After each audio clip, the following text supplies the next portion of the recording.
Okay guys, nakotin ko sa kwarto sa mga anak. Gamay lang. Napakaliit na kwarto. 8x10. 7x10. Okay. Ito ginawa ko. Complete mo. Complete. Yan. Yan. Ginawa ko na complete. Kasi nga, ano ito eh. Division to dati. Tapos nag-extend kami rito. May pababa dito. Ginawa ko ng complete. Tapos yun.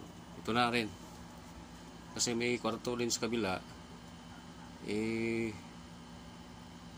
Mainit. Malinsangan sa kabila.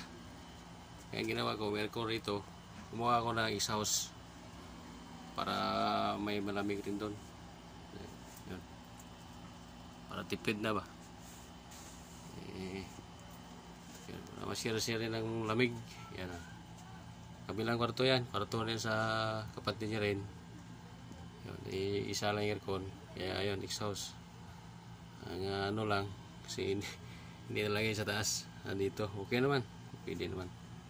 Yan. Yan ah. So, ito yung bahay. Bahay ko. Simple lang kahoy na bahay lang ito. Yan. Ito. Yan. Malamig na. Ito. Ito yung kabila. Ito yun. Oh. Yan, di ba? Lagyan ko lang ng ano, kurtina. Hindi makita sa kabila. Ito, hindi malamig na. Kasi dati yan dyan. Tapos gumawa ko ng bagong kwarto dito para sa kanya. Ayun, nalipat. Dito na kayo mainit. Ito yung ceiling fan.